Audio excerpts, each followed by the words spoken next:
Hi guys, hope you're going well. Today we're recapping episode 5 of Penny Dreadful called Above Vaulted Sky. Now this is for me absolutely the best title for any episode we've had thus far, and the phrase above vaulted sky comes from a poem from John Clare, we find out in the episode, and John Clare is from whom Caliban has taken his name. There were a lot of positives in this episode, but I did have one epically massive negative issue with the writing, which I'm going to talk about.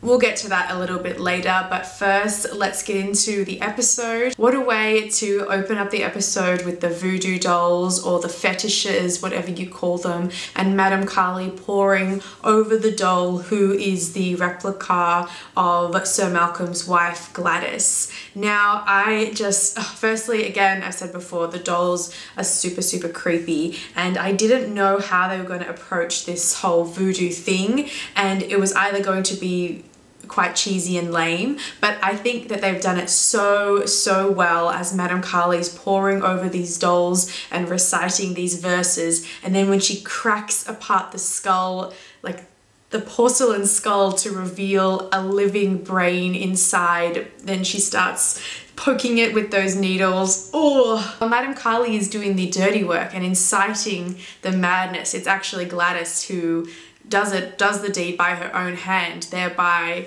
forever being a sinner and not being allowed into heaven, essentially. And that's exactly what Madame Kali wants. That was absolutely tragic. I mean, poor old Gladys, what did she do? And I was thinking as well, why did Madame Kali need to go to that extreme step to kill Gladys, to get Gladys out of the way? Because she's been coaxing Sir Malcolm over the past few episodes, been, you know, getting his affections and putting him under her spell. Now Ethan finally recounted a story from his past, his experience as a soldier, or he's speaking as a soldier, but definitely whether or not it's a soldier in a military sense or a hunter in a pack, I'm still not sure. But he recounts to us the story about how he and his pack or team essentially wiped out an entire tribe of these Apaches, and he recounts this to the group. He was using this story as a forewarning for our group to really band together and start to fortify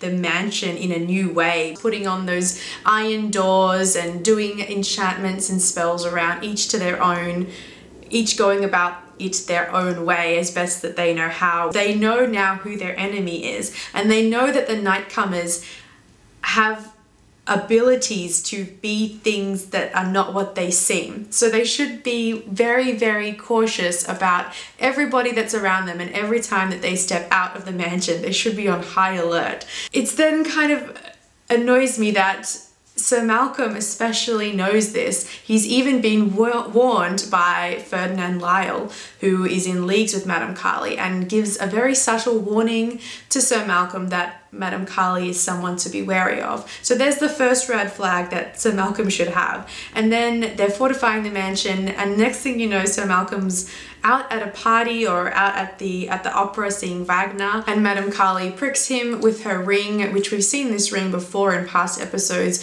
She's used this ring to kill one of her, you know, witch subordinates. She's also used this ring to kill those cows in the episode with the cut wife. She's walking through a field of cows and they're falling before her one by one of sickness. So this ring of hers is very powerful, and she's pricking Sir Malcolm with it.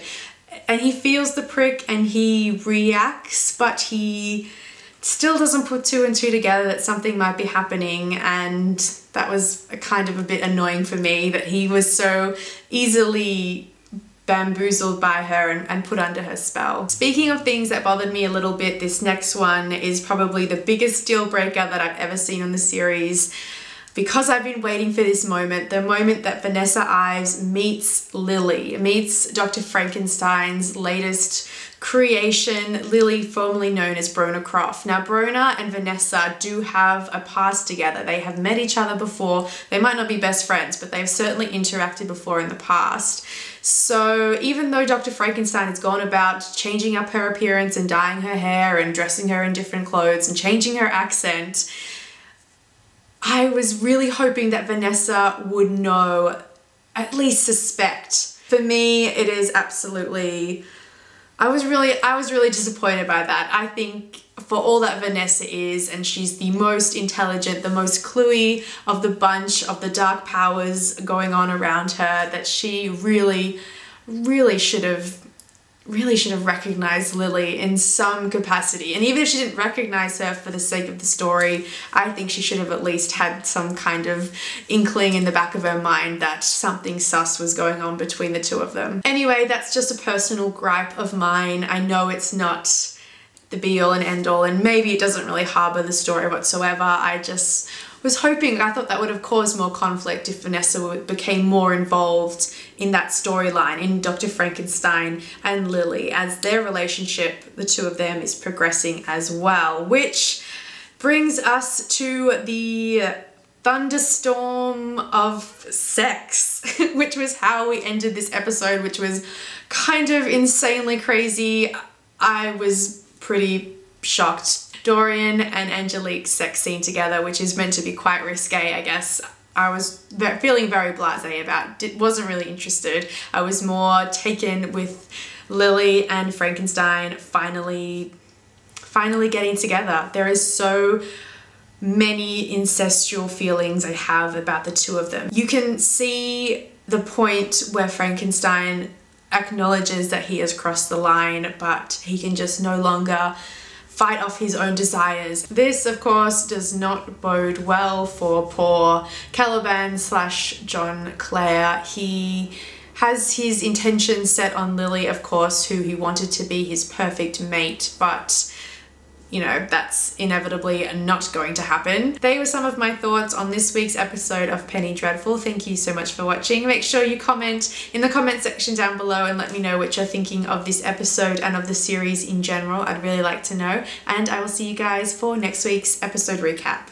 Bye!